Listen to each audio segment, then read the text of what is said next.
내가 여호와의 인자하심을 영원히 노래하며 주의 성실하심을 내 입으로 대대히 알게 하리이다. 내가 말하기를 인자하심을 영원히 세우시며 주의 성실하심을 하늘에서 견고히 하시리라 하였나이다.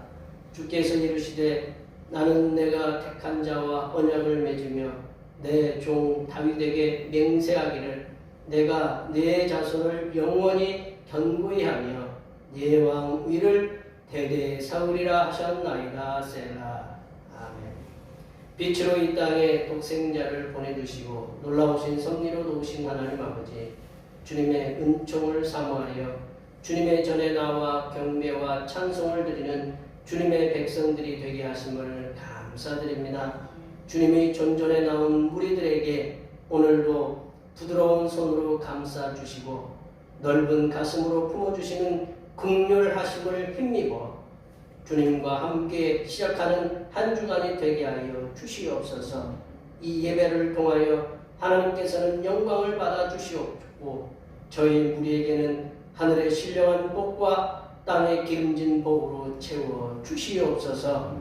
우리를 죄에서 구원하시기 위해 오시는 이 땅에 오시는 거룩하신 예수님의 이름으로 기원하옵나이다. 아멘. 이 시간 다 진정하셔서 지난 한 주간 동안 우리들이 알게 모르게 지었던 우리의 모든 죄를 한 주에 맞추어서 침묵으로 고백하는 고백의 기도를 드리시겠습니다. 기도하시겠습니다.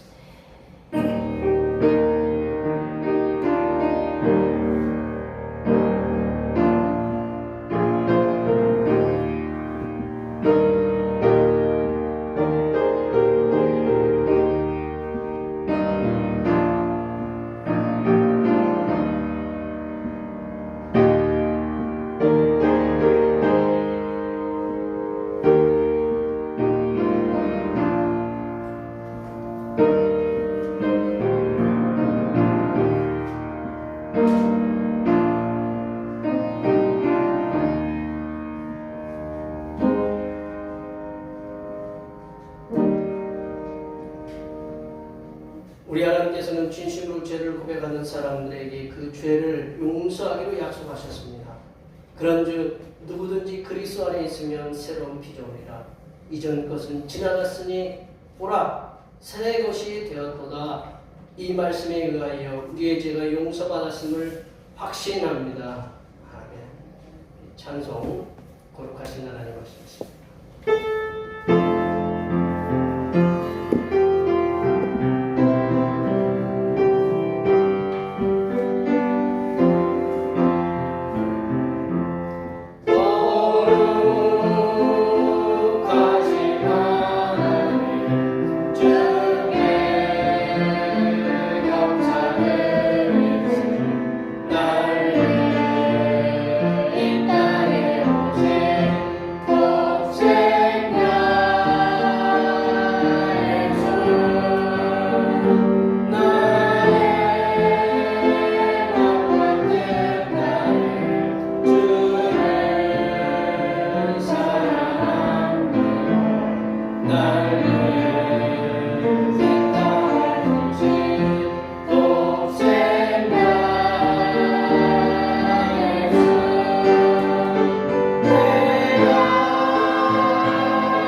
묘동문 118번 우주광림 네 번째입니다.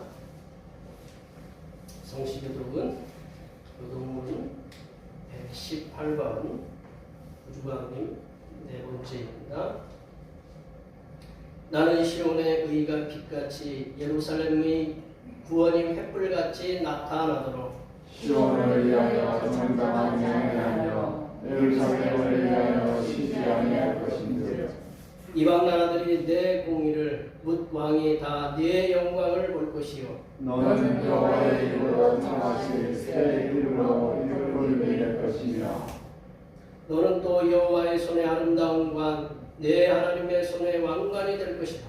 원하는데 주는 하늘을 가르고 감히 마시고 주 앞에서 산들이 진동하기를 불이 섭을 사르며 불이 물을 끓임 같게 하사 주의 원수들이 주의 이름을 알게 하시며 이방 나라들로 주 앞에서 떨게 하옵소서. 주께서 강림하사 우리가 생각하지 못한 두려운 일을 하시던 그때 산들이 주 앞에서 진동하였사오니 주 외에는 주 외에는 자기를 한방하는 자를 위하여 이런 일을 행하신 들은 자도 없고 귀로 들은 자도 없고 눈으로 본 자도 없었나이다. 아멘. 사도신경 우리 신앙을 하나님 앞에 고백하시겠습니다. 나는 전능하신 아버지 하나님 천지의 창조주를 믿습니다. 나는 그의 유일하신 아들 우리 주 예수 그리스도를 믿습니다.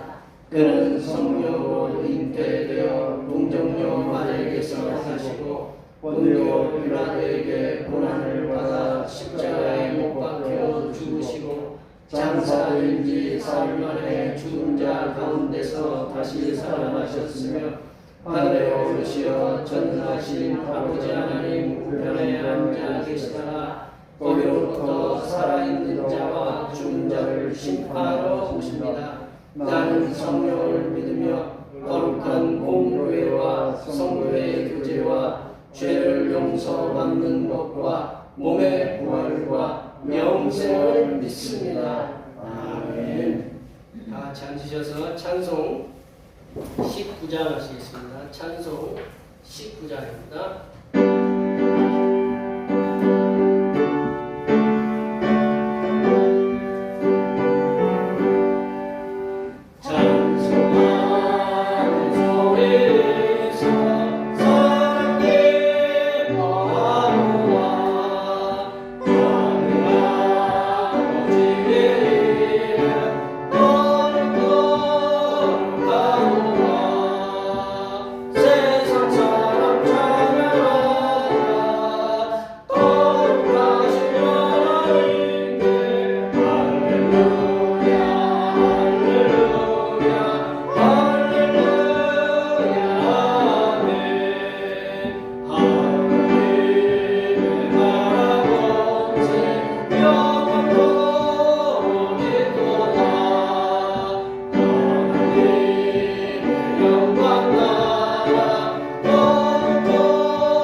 존귀하신 하나님 아버지, 코로나19 재앙으로 인하여 세상에서는 사람들 사이의 소통은 점점 단절이 되어가고 서로가 서로를 비난하여 상처를 주고 상처를 받는 일들이 비일비재하게 일어나고 있습니다. 상처를 받은 이들은 그 상처로 인하여 고통에 빠지고 그 상처를 치료하지 못한 채 또 다른 사람에게 상처를 주어 세상에는 상처받은 사람들이 넘쳐나고 있습니다. 이렇게 상처가 남많은 세상 속에서 살아가는 하나님의 자녀된 우리들이 위로의 성삼일체 하나님, 치료하시는 성삼일체 하나님을 세상에 알리어 우리가 속한 가정과 직장과 사업장과 이 나라와 이 민족이 건강하고 복된 삶의 터전으로 변화되어가는 역사가 일어나게 도와 주시옵소서. 하나님 아버지, 이 나라의 코로나19 확진으로 인하여 많은 심령들이 주님의 부르심을 받고 있습니다. 그 가운데서도 특별히 어리고 어린 심령들이 코로나19 확진으로 인하여 먼저 부모의 품을 떠나는 안타까운 일들도 일어나고 있습니다. 이렇게 코로나19로 인하여 너무 허무하게 죽어가는 심령들이 더 이상 발생하지 않도록 모든 이 나라 백성들이 방역에 힘쓸 수 있도록 서로 협력하게 하시고 모두가 당하고 있는 이 고통을 조금씩 분담하여 서로 나누어지게 하시고 상대방이 당하는 고통을 서로 이해하는 마음을 주시고 서로가 서로를 배려하는 넓은 마음들도 부어 주시옵소서. 하나님 아버지, 주님께서 빚값으로 세워주신 이 나라의 수많은 교회 가운데 대평교회도 이 대평촌의 복음의 파수꾼의 사명을 감당하기 위하여 고군분투를 하고 있습니다. 우리를 위하여 흘리신 주님의 피가 이 지역의 모든 백성들 한 심령에 닿을 때까지 주님께서 주님의 백성들에게 하늘의 능력과 지혜와 용기를 부어 주시옵소서. 이렇게 주님을 위하여 헌신하는 주님의 일꾼들의 가정과 직장과 사업장과 모든 삶의 터전 위에 함께 하시어서 성삼일체 하나님께서 부어주시는 평강과 은혜가 넘치게 하여 주시고 주님께서 하늘로부터 내리시는 물질의 복도 충만하게 임하게 하여 주시옵소서. 하나님 아버지, 이 시간 하늘로부터 내려주시는 생명의 양식인 하나님의 말씀을 듣고자 합니다. 이 말씀을 들을 때 성삼일체 하나님께서 베풀어 주시는 평안과 기쁨과 안식이 우리 심령에 충만하게 채워지게 하여 주시옵소서. 성경에 이 땅에 오신 우리 주 그리스도 예수님의 이름으로 기도하오며 이제는 주님께서 가르쳐 주신 기도로 기도하오니 하늘에 계신 우리 아버지의 이름을 거룩하게 하시며 아버지의 나라가 오게 하시며 아버지의 뜻이 하늘에서와 같이 땅에서도 이루어지게 하소서. 오늘 우리에게 일용할 양식을 주시고 우리가 우리에게 잘못한 사람을 용서하여 준 것 같이 우리 죄를 용서하여 주시고 우리를 시험에 빠지지 않게 하시고 악에서 구하소서. 나라와 권능과 영광이 영원히 아버지의 것입니다. 아멘.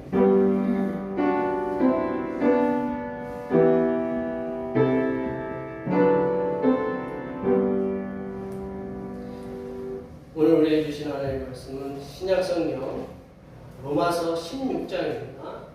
신약성경 로마서 16장 25절부터 27절 말씀입니다. 신약성경 262쪽에 있습니다. 대림절, 대강절 네 번째 주일에 주신 하나님의 말씀은 신약성경 로마서 16장 25절에서 27절 말씀입니다.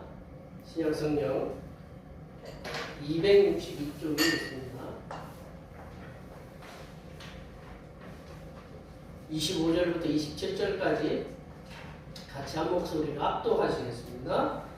나의 복음과 예수 그리스도를 전파함은 영세 전부터 감추어졌다가 이제는 나타내신 바 되었으며 영원하신 하나님의 명을 따라 선지자들의 글로 말미암아 모든 민족이 믿어 순종하게 하시려고 알게 하신 바 그 신비의 계시를 따라 되는 것이니 이 복음으로 너희를 능히 견고하게 하실 지혜로우신 하나님께 예수 그리스도로 말미암아 영광이 세세 무궁하도록 있을지어다. 아멘. 아멘. 네, 오늘은 대림절 개강절 네 번째 주 마지막 주일입니다.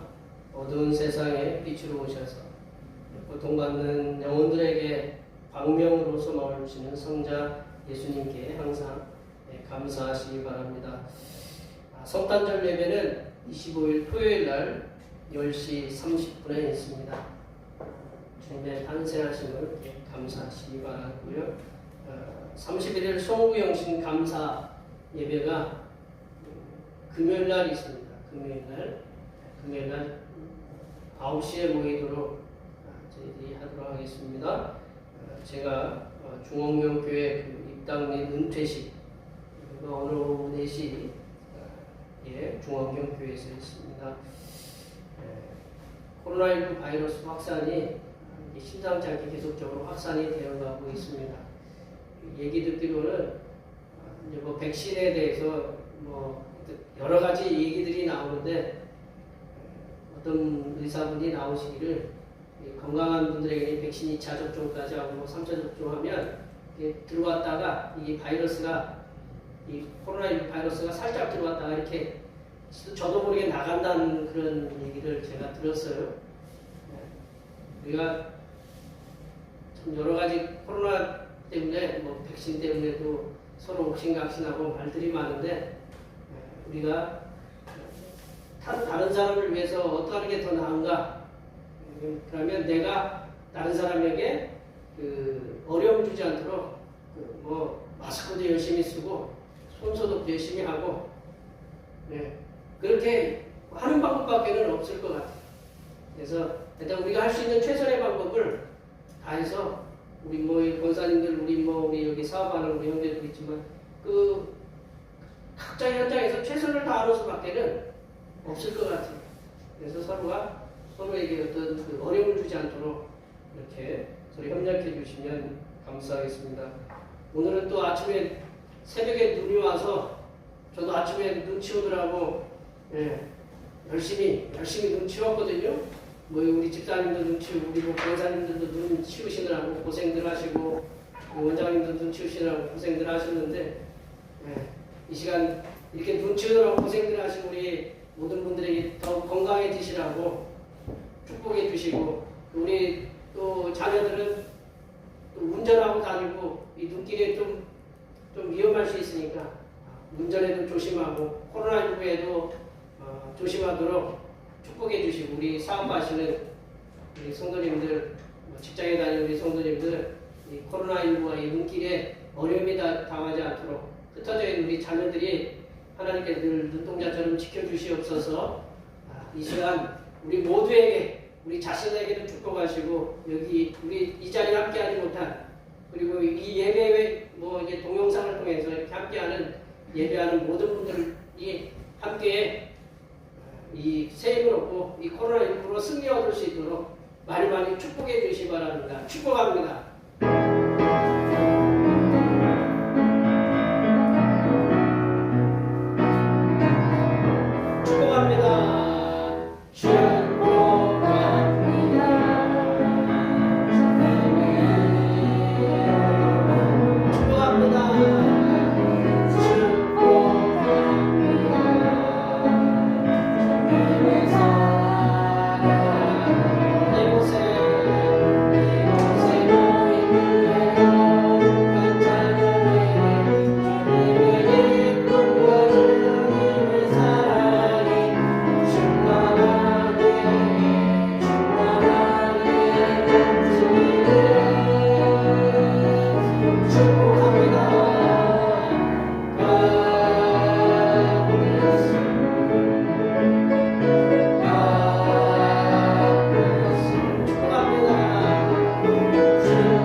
수고들 하시고 눈길이 오시느라고 수고들 많으셨습니다.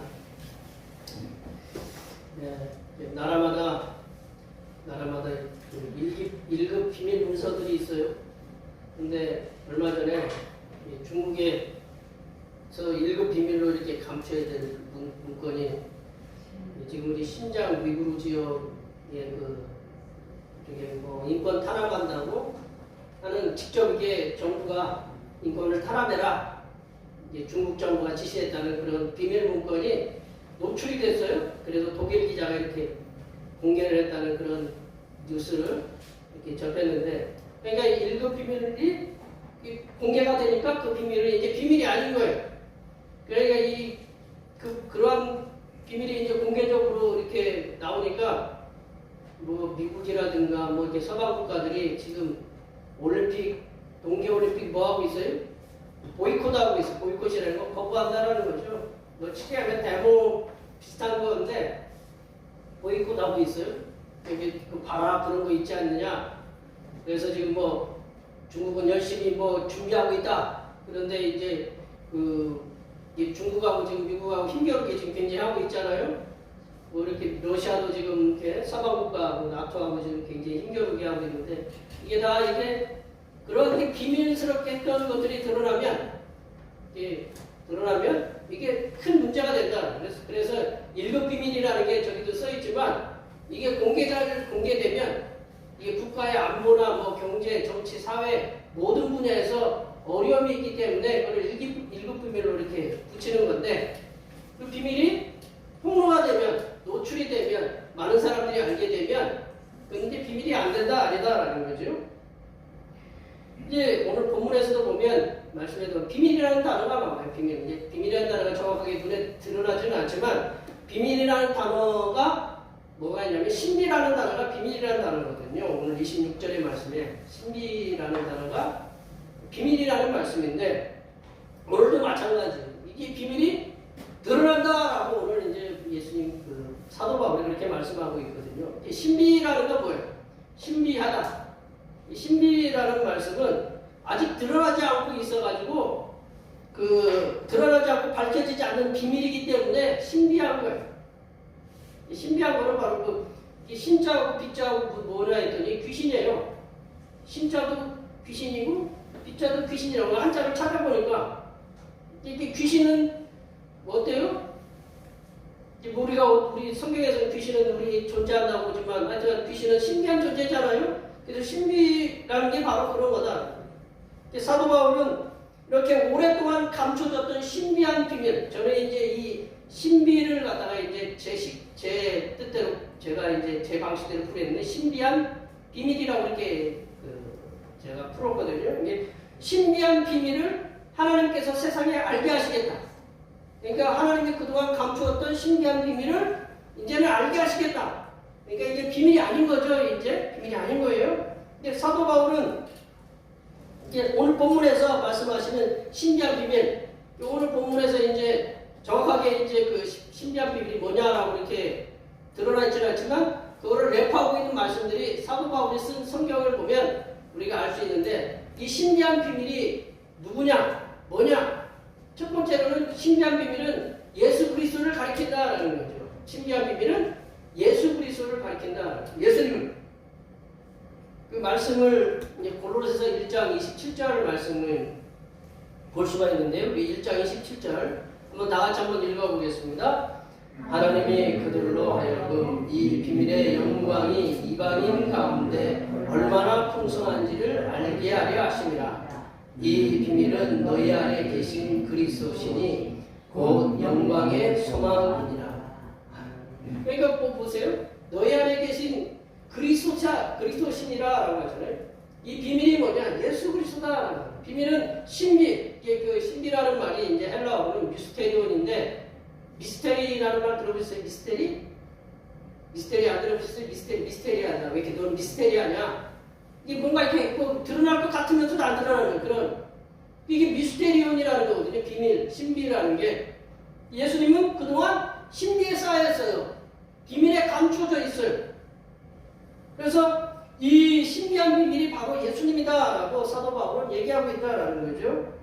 두 번째로 근데 이 신비한 비밀이신 예수님께서 그 사도 바울이 이제 어떻게 하냐면 이 비밀이신 예수님, 이 비밀이신 예수님은 영세전부터 감추었다가 이제 나타내신 바 된다. 그러니까 지금 감추어 계셨는데 이제 비밀이 일곱 비밀도 기한이 있잖아요. 이거 오랫동안 감추는 게 아니라 일곱 비밀도 기한이 있는데 이 예수님의 비밀도 이제는 드러낼 때가 되었다라는 거죠. 드러낼 때, 드러날 때가 바로 이제 지금이다라고 사도 바울은 얘기하고 있다라는 거죠.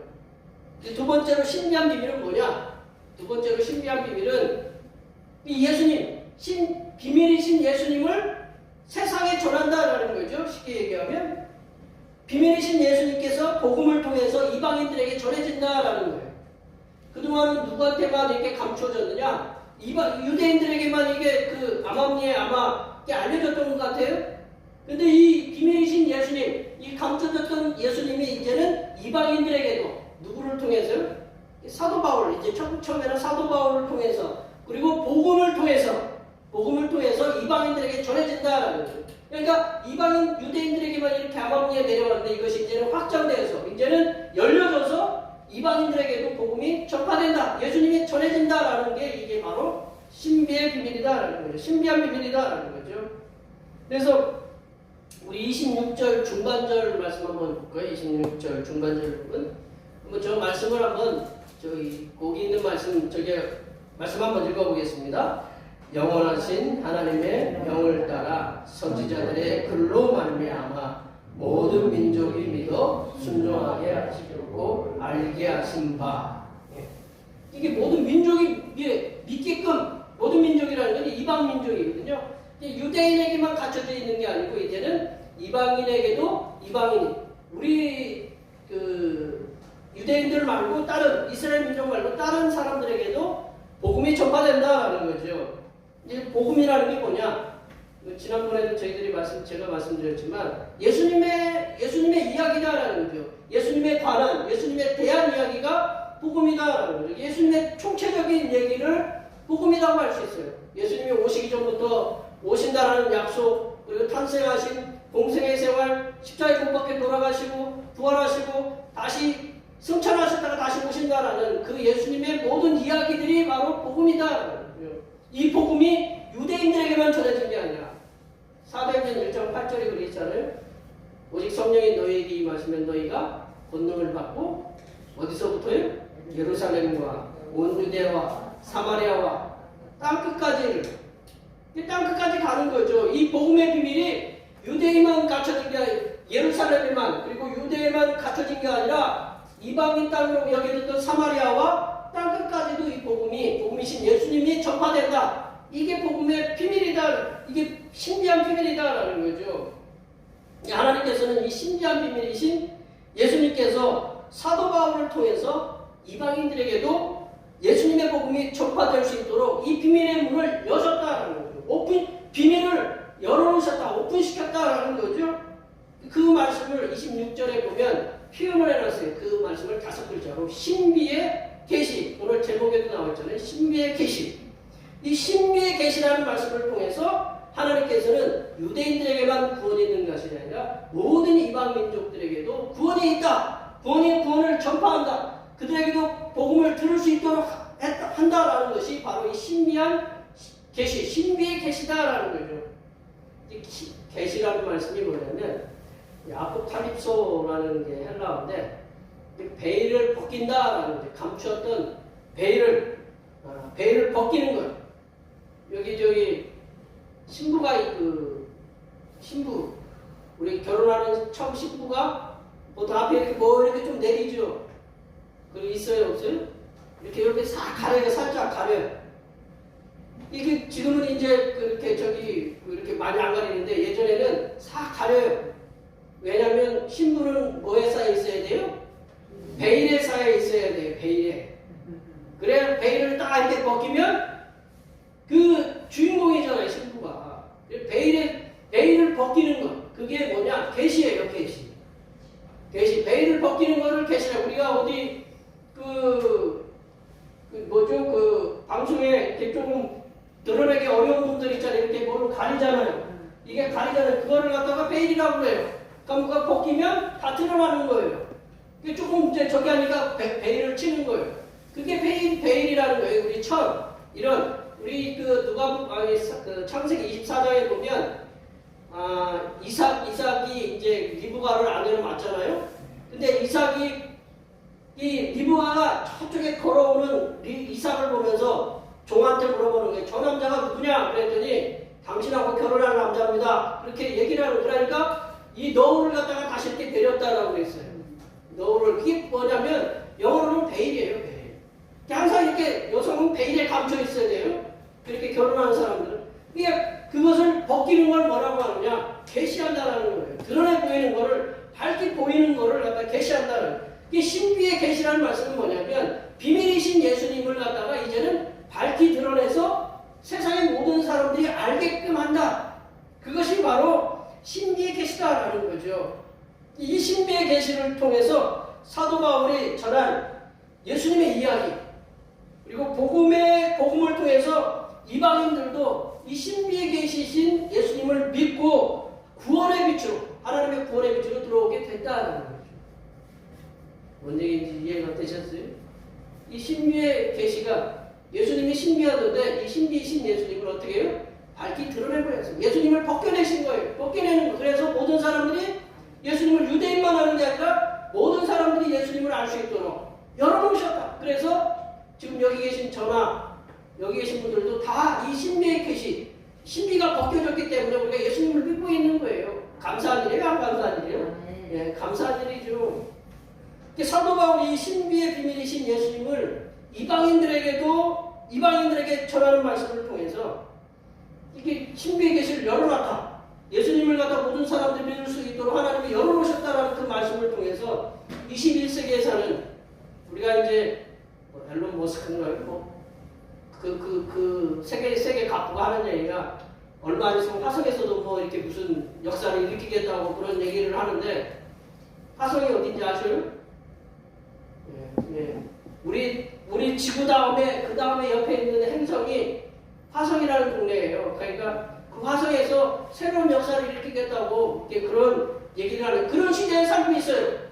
21세기에 지구뿐만 아니라 우주로 나가는 그러한 시대에 살고 있는 우리들에게 2000년 전에 쓰여졌던 이 신비의 계시의 말씀을 통해서 우리에게 주시고자 하는 말씀이 뭐냐라는 것을 우리가 오늘 말씀을 통해서 살펴보도록 하겠습니다. 첫 번째로는 하나님의 자녀된 우리들도 내려보세요. 하나님 첫 번째가 어디로 갔어요? 네. 제가 배고파서 먹었나 봐요. 하나님의 자녀된 우리들도 신비에 계신 예수님을 계속적으로 전하라는 거죠. 신비에 계신 예수님. 사도 바울만 전하는 게 아니고 신비에 계신 예수님을 우리도 전해야 된다는 거죠. 계속적으로 예수님을 전하는 삶. 끝까지 주님 오실 때까지 이 신비에 계시신 신비의 계시로 이렇게 우리에게 드러나신 예수님을 비밀이신 예수님을 세상에 전하는 삶을 살라고 이 사도 바울을 통해서 우리들에게 말씀하고 계십니다. 26절 중반절에 보시면 사도 바울이 하나님의 비밀이신 예수님을 이방인들에게 전하게 된 이유를 얘기를 하는데 26절의 중반에 보면 영원하신 하나님의 명을 따라라는 말씀이 있어요. 그러니까 하나님의 명령을 따라서 자기도 복음을 전하게 됐어요. 사도 바울이 예수님을 만난 게 어디서 만났냐면 지금은 갈 수는 없지만 내전 때문에 갈 수 없는 시리아 다마스커스 다메섹에서 예수님을 빛나게 찾아오시는 예수님을 만났어요. 이 예수님을 만나고 나서 변화가 됐어요. 거기가 터닝포인트예요.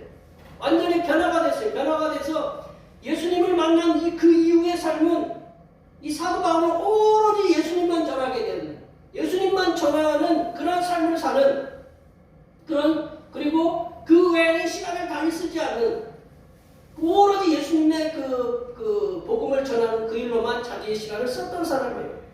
이 사도 바울은 오로지 복음이신 예수님만 전하며 살았다. 우리가 그렇게 말씀을 통해서 알 수가 있습니다. 사도 바울의 모든 삶은 오직 예수님뿐이었다. 사도 바울이 오로지 예수님만을 생각하고 예수님만을 전하며 살았다라는 그의 고백을 로마서 14장에서 보면 찾아볼 수 있는데요. 우리 로마서 14장 8절 말씀 다시 한번 읽어보겠습니다.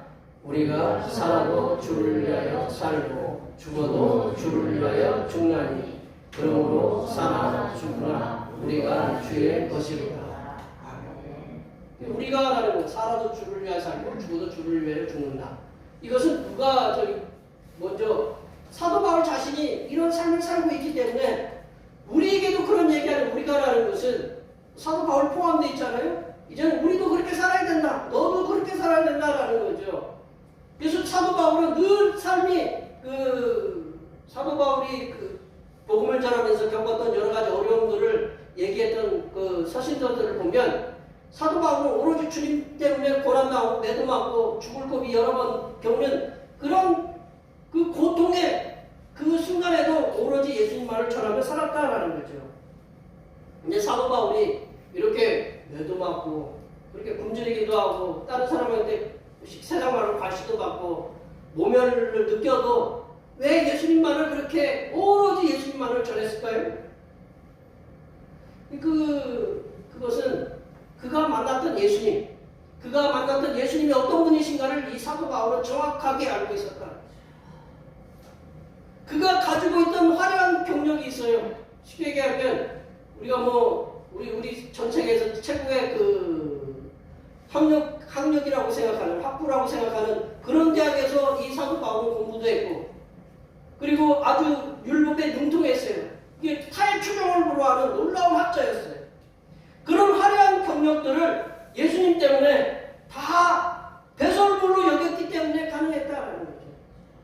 우리 빌립보서 3장 8절 말씀 읽어볼까요? 빌립보서 3장 8절 말씀입니다. 또한 모든 것을 배로 여김은 내 주 그리스도 예수를 아는 지식이 가장 고상하기 때문이라. 내가 그를 위하여 모든 것을 잃어버리고 배설물로 여김은 그리스도를 얻고. 이 사도 바울이 예수님 만나고 나서 자기가 가지고 있던 화려한 경력들을 다 배설물로 여길 수 있었던 것은 예수님을 아는 지식이 가장 고상하다. 이 표현이 이제 여기서 번역하기도 참 어려운 단어인 것 같아요. 가장 숭고하다. 가장 뛰어나다. 예수님의 지식을 알면 다른 지식은 알 필요가 없다라는 거죠. 놀라운 거를 갖다가 만나면 사람이 그랬잖아요. 놀라운 은혜를 받으면 지금까지 내가 가지고 자랑했던 거를 이렇게 꺾어버리는 그런 분들이 계셔요. 내가 하나님에 대해서 놀라운 경험을 한 거예요. 내가 지금 세상에서 비고 날고 이렇게 아주 뛰어난 업적들을 내가 많이 가지고 있었는데 예수님을 만나니까 그런 모든 것들이 아무것도 아니다라고 그렇게 깨닫고 예수님을 온전히 섬기는 사람들이 있어요. 바로 사도 바울이 그랬다라는 거죠. 사도 바울은 그 모든 것을 배설물로 여길 수 있었던 것은 예수님을 딱 만나고 나니까 그 만남이 모든 것을 배설물로 여겨도 아깝지 않아. 그렇게 그렇잖아요. 저희 드라마나 영화에 보면 그런 일이 현실로도 이렇게 있었다고 하는데 드라마나 영화에 보면 아주 부자인 그 아들이 저쪽 총구석에 있는 여성을 사랑해가지고 결혼한다. 그런 얘기 있어요, 없어요? 예, 그 반대로도 있잖아요, 그죠? 예. 그건 뭐냐면 그 사랑이 모든 것을 갖다가 그 경계를 허문다라는 거거든요. 바로 예수님을 갖다가 만나고 나니까 자기가 갖고 있던 지식, 물질, 그런 것들이 배설물처럼 보인다라는 거죠. 자랑할 게 아니다라는 거죠. 그러니까 이 사도 바울이 죽어도 주를 위하여 죽고 살아도 주를 위하여 죽는다라는 그런 고백이 나오는 거예요. 우리는 사도 바울이 복음이신 예수 그리스도를 순교의 정신으로 전하였던 것을 우리가 본받아야 된다. 우리의 삶의 모든 부분에서 신비의 비밀이시고 복음이신 예수 그리스도를 전하는 삶을 살도록 해야 된다. 우리가 그러니까 예수님을 잘 만나야 돼요. 하나님을 잘 경험해야 돼요. 그래 경험해야 맞는 걸 알려주죠. 우리 계속 권사님들 어디 가서 아주 맛있는 그 음식을 먹었어요. 먹었으면 누구부터 생각나요? 네, 가족부터 생각나요. 엄마하고 아이고 여기 엄마 좀 데리고 왔으면 좋겠다. 우리 종경이도 데리고 와서 먹였으면 좋겠네. 그런 생각들 안 하세요? 김광호 집사님 어디 가서 맛있는 거 드셨는데 혼자서 저기서 일하는 우리 아들 대준이가 자꾸 생각이 나. 그 생각이 안 나요? 생각나거든요. 얘도 어디 가서 저도 그래요. 저도 먹으면 같이 와서 먹었으면 좋겠다. 그런 생각이 들어요. 왜냐하면 내가 먼저 경험해보면 다른 사람도 같이 이렇게 해보고 싶어요. 그게 바로 이렇게 예수님을 만나면, 야, 예수님 만나니까 바로 이런 게 좋다. 그러니까 너도 알아라고 이렇게 경험해보지 뭐 않으면 할 수가 없어요. 내가 어떤 걸 먹고 굉장히 몸이 좋아졌어요. 그걸 갖다가 내가 좋아졌으니까 너도 와서 이렇게 먹어봐라. 그렇게 권할 수 있잖아요. 우리가 그런 것들을 예수님을 갖다 그렇게 만나야 된다는 거예요. 그래야 내가 삶의 현장에서 내가 사업을 하든지, 내가 직장에 다니든지, 내가 농사를 짓든지, 내가 뭐 어떤 일을 하고 다 이렇게 예수님을 갖다가 전할 수 있는 그런 삶의 환경이 된다는 거죠. 이 사람이 이렇게 콧노래 있잖아요. 콧노래 나오는 게 이게 속에서 이렇게 나오는 거잖아요. 그게 건강한 사람이래요. 건강한 사람은 이렇게 콧노래가 나온대. 우리가 콧노래는 우리가 부를 정도면 우리 속에 기쁨이 있거든요. 주님을 만나면 우리 속에 기쁨이 있어요. 그러니까 우리가 오는 여러 가지 어려움도 주님을 만난 그것으로 이겨나갈 수 있다. 그러니까 우리가 날마다 우리 주님을 만나는 경험을 해야 된다. 요즘처럼 코로나19 확진자 증가로 인해서 사람을 만나는 일도 어렵고, 우리가 이제 백신 전체 맞은 사람이 70%까지 예배드릴 수 있대요. 같이 안 받은 사람은 30% 드린대요. 우리는 그나저나 다 드릴 수 있어요. 요즘 사람 만나는 일들이 어려워요. 뭐 식사도 4명밖에 안 되고 굉장히 어려운 시대에 살고 있어요. 직장과 사업에서 어려움을 겪고 있어요. 이렇게 코로나19 때문에. 근데 신비의 비밀이신 예수님을 전한다는 건 너무나 어려워요. 내 코가 석자잖아요. 내가 먹고 살기도 힘들고, 사업하기도 힘들고, 직장 다니는 것도 힘들고, 사람 만나는 것도 힘들고. 또한 요즘 코로나19 감염의 원인에, 감염 확산의 원인이 교회로 요즘 좀 있잖아요. 오미크론이 우리 헬라어거든요. 우리가 요즘 뭐 델타 변이 다 헬라어예요. 델타, 감마. 뭐 우리가 그런 거 있잖아요. 그게 다 헬라어예요. 우리가 배우는 헬라어에서 나오는 거예요. 오미크론이라는 건 모자거든요. 이거를 확산시킨 게 누구냐? 교회 목사부부다. 그게 한 번 나올 때마다 이게 그 성도가 떨어져 나가는 숫자가 보인다는 거예요. 예수님을 갖다 우리가 전하려니까, 야, 오미크론 확산시키는 게 교회라며, 목사라며. 그러면 또 예수님 전하는 게 어려워요. 성도된 우리가 비밀이시고 복음이신 예수님을 전하기가 더더욱 어려운 때다. 더더욱더 어려운 때이다. 그럼에도 불구하고 사도 바울은 우리에게 명령했어요. 때를 얻든지 못 얻든지 항상 복음을 전하기에 힘쓰라라고 했어요. 그 말씀에 따라 먼저 하나님의 자녀된 우리들이 신비의 비밀이신 예수님을 전하는데 힘써야 된다. 상황이 어떻든 간에 우리가 우리 대한민국 사람이 어느 나라에 가가지고 잘못해가지고 욕먹는다고 대한민국 사람 모두가 잘못한 거예요? 그 한 사람 때문에 대한민국이 좀 욕먹지만 어디 가서는 칭찬받기도 하거든요. 우리가 이 교회가 그렇다고 한두 사람 때문에 우리가 교회가 안 좋은 소리 듣는다고 우리 할 일을 못할 건 아니다라는 거죠. 우리는 계속적으로 신비의 비밀이신 예수님을 전하도록 힘써야 되는데, 복음을 전하는데 2가지 방법이 있다는 거죠. 2가지 방법. 첫째는 말로 하는 방법이 있어요. 그리고 두 번째는 몸으로 하는 방법이 있어요. 말로는 예수 믿으세요라고 하죠.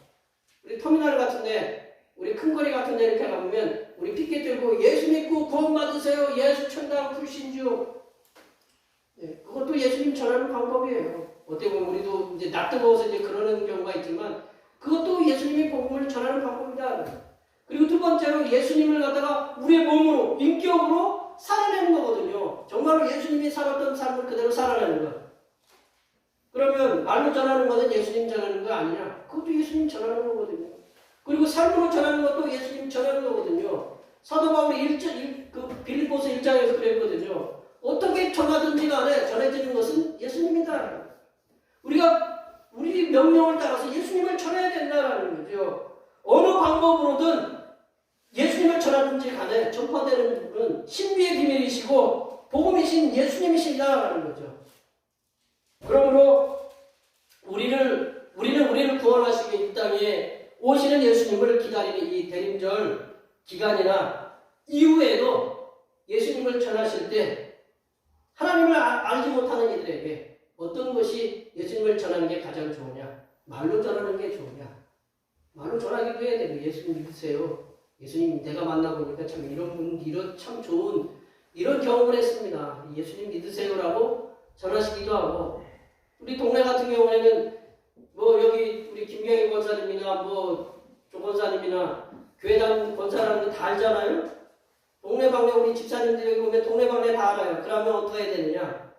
몸으로 살아야 돼요. 예수님 믿으라고 얘기 안 해도 가끔 가다가 이제 교회 나오시라고 얘기도 하지만 이렇게 전해야 된다라는 거예요. 그게 우리가 복음을 전할 수 있는 방법이 뭐냐? 그 지혜를 달라고 우리 하나님 앞에 기도를 해야 돼요.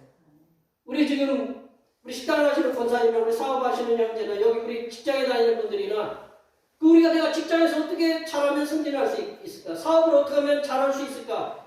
내가 어떻게 맛있는 반찬을 해서 손님들을 더 많이 올 수 있게 할 수 있을까? 끊임없이 연구하잖아요. 그죠? 그것처럼 우리도 예수님을 어떻게 하면 잘 전할 수 있는가? 그거를 끊임없이 연구를 해야 된다는 거죠. 우리는 그러면 하나님께서 우리가 그렇게 노력하는데 우리가 주님을 위해서 열심히 노력하면 하나님이 딱 보시고 하늘에서 보시고 다 아셔요. 기특한 요즘은 그 CCTV로 해가지고 CCTV로 해서 우리 일거수일투족을 다 관찰을 해요. 내가 안 찍히고 싶어도 다 찍혀요. 그런데 내가 어떤 행동을 하는지 다 알아요. 이런 세상에 살고 있는데 하나님은 그걸 모를까요? 우리가 어떻게 무슨 내가 주님을 위해서 어떤 일을 하고 있는지 어떤 노력을 하고 있는지 그 마음에 그 어떻게 간절함이 있는지 그걸 모르실까요? 다 아신단 말이죠. 그러면 하나님이 기특해서라도 너 참 나를 위해서 열심히 일을 하는구나. 열심히 사명을 감당하는구나. 그러면 내가 다니고 있는 직장, 내가 하고 있는 사업, 내가 우리의 자녀들, 그 자녀들을 위해서 하나님이 눈동자처럼 지키시고 보호하시는 그런 복이 충만하게 임하실 줄은 믿습니다. 이제 두 번째로 하나님의 자녀된 우리들은 예수님을 믿고 순종하는 삶을 살아야 된다. 우리가 이 신비의 계시, 이 예수님을 왜 열어놓으셨느냐? 모든 사람이 알게 하셨느냐? 모든 이방인들도 믿도록 전하게 했냐면 하나님의 자녀된 우리들이 예수님 믿고 순종하는 삶을 살도록 그렇게 살도록 예수님을 모든 사람에게 알게 하셨다라는 거죠. 22절 중반절에 보면 모든 민족이 믿어 순종하게 하시려고 믿고 어떻게 하고요? 순종하게 하시려고 순종하게 하시려고 믿게 하셨다라고 표현도 되지만 믿어서 순종하게 하시려는 말씀이 있어요. 우리는 비밀이시고 복음이신 예수님을 하나님의 은혜와 선하신 인도하심을 말미암아 믿고 구원받았어요. 우리 이제 구원받은 백성이잖아요. 여기 계신 모든 분들, 우리 함께 방송으로 예배하는 모든 분들도 이게 믿고 구원받은 하나님의 백성들이다. 많은 성도들 가운데 예수님을 믿는 목적이 뭐냐? 구원받고 천국 가는 거다. 맞아요. 예수님 믿으면 천국 가요. 근데 예수님 믿고 천국 가는 게 목적이 전부냐 그거냐? 그게 모든 목적이냐? 예수님 믿는 모든 믿는 목적이 그것이 오로지 전부냐? 그게 아니다라는 거예요. 우리가 예수님을 믿는 목적 중에 이제 그 예수님을 믿고 천국 가는 것도 중요하다라는 거죠. 그렇지만 창조주이신 전능하신 하나님께서 그의 아들이신 예수님을 이 땅에 육신을 입게 하시고 십자가의 중심과 부활을 통해서 우리들을 구원하게 하신 이유는 사도 바울의 말씀처럼 우리가 예수 믿고 구원받아서 천국 가는 그것도 우리에게 믿음을 주신 것이요. 또한 신비의 비밀이시고 복음이신 예수님을 믿고 더욱더 하나님께 순종하는 삶을 살게 하시려고 우리를 갖다가 구원하셨다는 거죠. 우리가 예수님을 믿고 더욱더 하나님의 말씀에 순종하게 하는, 그래서 하나님이 어떤 분이신지 더 깊이 알아가라고 우리 믿게 하신 것이 바로 그거예요. 믿고 하나님 말씀에 더 순종할 때 하나님을 더 깊이 알 수 있거든요. 우리가 예수님을 알기 이전에는 내 육신대로의 삶을 살았어요. 내가 내 마음대로 내 뜻대로 예수님을 알기 전에는 내 생각과 내 판단과 내 계획, 내가 의지대로 살았지만 이제는 신비의 비밀이시고 복음이신 예수님을 하나님의 은혜로 믿고 구원받았어요. 우리가 하나님의 은혜로, 우리가 예수님을 믿고 구원받은 것은 다 하나님의 은혜다. 하나님의 은혜로 믿고 구원받았는데 이제 구원받은 하나님의 자녀로서의 삶은 우리 자신의 육신의 정욕을 위하여 살아가는 그런 육신의 삶은 죽이고 성삼일체 하나님께서 우리에게 명령하신 그 하나님의 말씀에 그 말씀의 믿음 안에서 더욱더 순종하는 삶을 살도록 힘써야 된다. 믿고 그냥 구원받으면 땡. 어떤 그 이단들이 그러잖아요. 믿고 구원받으면 땡. 그게 아니다. 믿고 구원받고 우리가 천국 가지만 이 땅에서의 삶은 우리가 주님 앞에 그 예수님을 믿고 믿어서 더 순종하는 삶으로 나아가는 것이 하나님이 더 원하시는 뜻이다라는 거죠. 사도 바울은 우리가 예수님을 믿기 이전의 삶, 우리가 예수님을 믿기 이전의 삶을 이렇게 얘기했어요. 우리 에베소서 2장 1절 말씀입니다. 에베소 2장 1절 말씀 한번 읽어보겠습니다. 그는 우리 죄로 죽었던 너희를 살리셨다. 우리가 신비의 비밀이시고 복음이신 예수님을 알지 못했던 그때는 허물과 죄로 죽었던 때다라는 거죠. 허물과 죄로 죽었다라는 것은 우리는 하나님으로부터 버림받은 자식이다. 버림받으면 어디로 가야 돼요? 그 갈 데가 있잖아요. 그 버림받은 자식인데 우리를 살리셨다라는 거죠. 살렸다는 건 뭐냐? 우리를 하나님의 은혜로 예수님을 믿게 하시고 믿어서 구원받고 천국에 갈 수 있도록 길을 열어주셨다라는 그 말씀이거든요. 그래서 성부 하나님께서 예수님과 함께 허물과 죄로 죽었던 우리들을 살리셨다. 살리신 그 이유가 뭐냐? 믿어서 우리가 예수님 앞에 구원받게 하신 그 이유가 뭐냐? 에베소서 2장 10절에 보면 이렇게 기록되어 있어요. 2장 10절 말씀을 다 같이 한번 읽어보겠습니다. 우리는 그가 만드신 바 그리스도 예수 안에서 선한 일을 위하여 지으심을 받은 자니 이 일은 하나님이 전에 예비하사 우리로 그 가운데서 행하게 하려 하시니라. 아멘. 예수 안에서 선한 일을 위하여 지었다. 제가 그 사죄함의 선포에게 그리스도 안에 있으면 새로운 피조물이라. 이전 것은 지나갔으니 보라 새 것이 되었도다. 새 것이 된 삶을 살게 하려고 선한 일을 위해서 그거를 선한 일을 행하도록 하기 위해서 우리를 구원하셨다라는 거거든요. 구원받은 성도는 하나님께서 명령하신 말씀에 순종해서 선한 일에 힘써야 된다. 선한 일이 뭐냐? 말씀에 생명을 살리는 일이 선한 일이다라는 거죠. 구원으로 인도하는 것. 하나님의 자녀들이 하나님을 알지 못하는 사람들을 구원으로 인도하는 것이 그 하나님께서 명령하신 선한 일이다. 그 선한 일을 힘써야 된다라는 거죠. 행해야 된다라는 거죠. 우리를 구원하신 하나님을 믿고 하나님의 말씀에 온전히 순종한다면 그 순종하는 삶, 우리 하나님께서 믿어서 순종하라고 그랬는데 그 순종하는 삶을 통해서 뭐가 더 커져가냐면 우리의 믿음이 자꾸 커져간다라는 거예요. 하나님이 우리에게 너 이거 해봐라. 못해요. 그러면 믿음이 어떻게 해요? 작아져요. 근데 하나님이 너 이거 해봐라. 아멘. 제가 좀 힘들어 보이는데 해보겠습니다. 그러면 이게 믿음이 자꾸 커져가는 거예요. 순종하면. 우리가 사회생활 그렇잖아요. 우리가 어떤 프로젝트를 하는데 맡겼어요. 너 이거 해봐라. 그러면 저 못하겠습니다. 그러면 위에서 다시는 안 맡겨요. 그러면 내가 성장할 기회, 앞으로 진출할 기회를 잃어버리는 거거든요. 믿음으로 순종하면 하나님 말씀을 믿음으로 순종하면 믿음이 더 커져가면 순종이 더 커져가고 순종이 더 커져가면 믿음이 자꾸 커져가는 거예요. 믿음이 어떻게 되느냐? 믿음과 순종이 선순환 구조가 되는 거예요.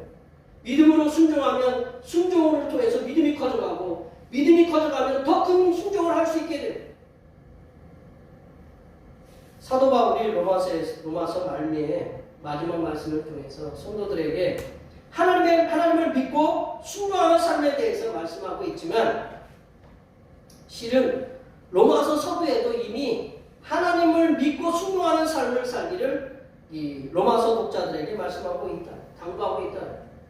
우리가 로마서를 보면요. 믿음의 서신이라고 하지만 로마서는 행함도 강조하고 있다는 거죠. 로마서는 그 로마서 1장 5절 말씀을 볼까요? 로마서 1장 5절 말씀을 다 같이 한번 읽어보겠습니다. 그로 말미암아 우리가 은혜와 사도의 직분을 받아 그의 이름을 위하여 모든 이방인 중에서 믿어 순종하게 하나니. 믿고 순종한다라는 거죠. 믿고 행한다라는 거죠. 사도 바울은 처음에 로마서 1장 5절에서 처음으로 믿어 순종하게 하려고 이 글을 썼고 16장 끝에서도 마찬가지로 믿어 순종하게 하려고 이 로마 자기가 개척하지도 않은 이 로마 교인들에게 그 언론을 가지 못하는 독자들에게 편지를 쓰면서 서두와 마지막에 성도들이 해야 될 일은 뭐냐면 하나님을 믿고 순종하는 삶에 대해서 말씀하고 있다는 거죠. 그것은 뭐냐면 하나님을 믿는 믿음은 이 사도 바울이 왜 믿고 순종하라는 것은 하나님을 믿는 믿음은 그냥 하나님을 믿고 그냥 그것으로 끝나는 것이 아니라 하나님을 믿는 믿음이 행함으로 옮겨짐을 통해서 완성되는 것이다 라고 말씀하고 있다는 거죠. 말씀을 정리해보면요, 하나님께서는 신비의 비밀이시고 복음이신 예수님을 유대인뿐만 아니라 이방인 우리들까지도 믿고 구원받을 수 있도록 열어주셨어요. 계시 주셨다라는 거죠. 신비를 계시 주셨다라는 거죠. 성도된 우리들은 하나님께서 신비의 계시를 통해서 우리를 구원하시고 하나님의 자녀를 불러주신 은혜에 항상 감사하는 삶을 살도록 하시길 바랍니다. 또한 우리가 하나님의 은혜로 신비의 비밀이시고 복음이신 예수님을 믿고 구원받았으니까 이제는 내가 구원받고 그것으로 끝나는 것이 아니라 이제 우리는 하나님께서 우리의 구원자이신 하나님의 아들 예수 그리스도를 알지 못하는 이들에게 복음을 전하라는 그 말씀에 순종해서 이 땅에 주님을 알지 못하는 영혼들을 구원으로 인도하시는 하나님의 귀한 자녀들이 되시기를 간절히 축원합니다. 기도하시겠습니다. 하나님 아버지, 범물과처럼 죽었던 우리들을 하나님의 은혜의 선물로 주신 신비의 비밀이시고 복음이신 예수님을 믿고 구원받게 하심을 감사드립니다. 이렇게 하나님의 은혜로 구원받은 우리가 믿음으로 순종하여 주님을 알지 못하는 영혼들에게 복음을 전하여 구원의 빛으로 인도하는 사명을 잘 감당하는 하나님의 자녀들이 되게 하여 주시옵소서. 거룩하신 예수님의 이름으로 기도하옵나이다. 아멘. 오늘 우리 주신 말씀 생각하시면서 찬송 98절 하시겠습니다. 찬송하시면서 준비하신 힘을 하나님 앞에 드리시겠습니다.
죄악으로 잠들어 있던 영혼을 깨워 하나님 앞에 나와 경배와 찬송을 드리게 하시는 하나님 아버지, 거룩한 주님의 날 하나님의 제단에 몸과 마음과 정성을 바치게 하심을 감사드립니다.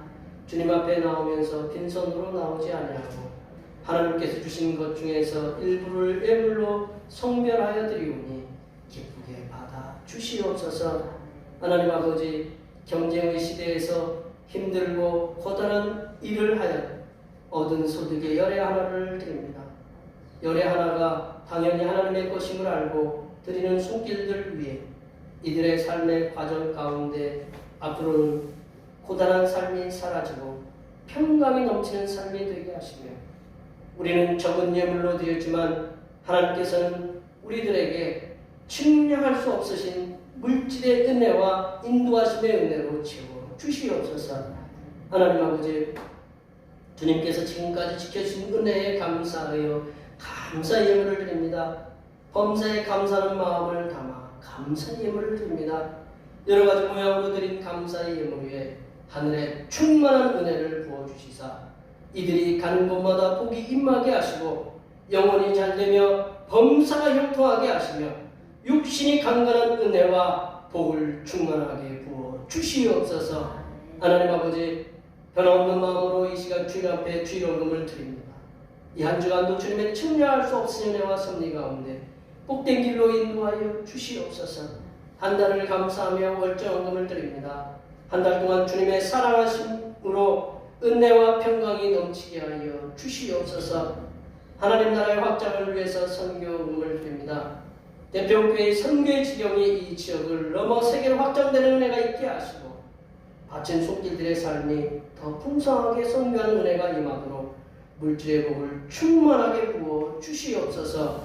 하나님 아버지, 주님의 몸된 교회를 위하여 헌신하고 봉사하는 손길들의 수고를 기억하여 주시사 하늘로부터 내려주신 은혜가 충만하게 임하도록 도와 주시옵소서. 차량 봉사와 헌금요원과 재정요원과 안내요원과 교회 청소와 그 외 여러 가지 남모르게 주님을 위해서 수고하는 손길들을 위해 하나님께서 보여주시는 새로운 비전들을 보게 하시고 이 땅에서 바라고 소원하는 모든 기도의 제목들이 다 응답받는 역사가 일어나게 하여 주시옵소서.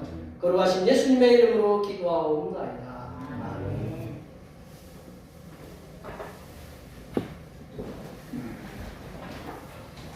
다 같이 일어나셔서 사명선언을 제청하시겠습니다. 대평교회 사명선언문.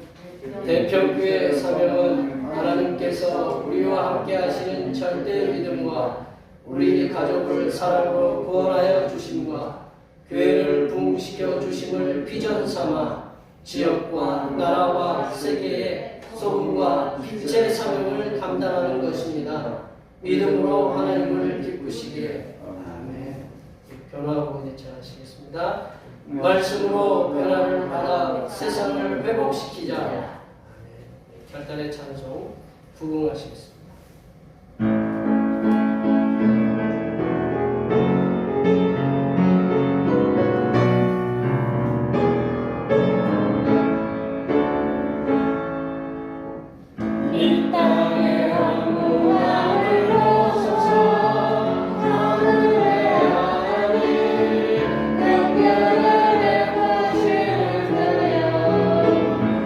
우리의 죄악 용서하소서.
하시며 복음이신 우리 주님 예수 그리스도의 은혜와 영원전부터 죄인들의 구원을 위해 아들을 감춰주신 하나님 아버지의 무한하신 사랑하심과 신비의 계시이시며 복음이신 아들을 알게 하시는 보혜사 성령 하나님의 교통하심과 교제하심과 위로 충만하게 하시니 믿음의 순종을 통하여 세상에 신비의 계시이신 예수님을 세상에 전파하며 살아가기로 다짐하는 여기 모인 모든 주님의 백성들 위해와 그들의 가정과 건강과 직장과 사업 위에와 올해의 모든 계획 위에와 흩어져 있는 모든 자녀 손들 위에 이 자리에 함께하지 못한 모든 태평교회 보석들 머리머리 위에와 이 나라의 코로나19 확진으로 어린 자녀들을 먼저 주님 품으로 보낸 부모들 위해 하나님의 충만하신 위로하여 주심과 전 세계의 내전의 한복판에서 꽃도 한번 제대로 피워보지 못하고 총탄과 폭탄으로 인해 쓰러져가는 어린 심령들과 그 부모들 위해 하나님의 신원하여 주시니 이제부터 영원토록 함께하옵시기를 간절히 축원하옵나이다.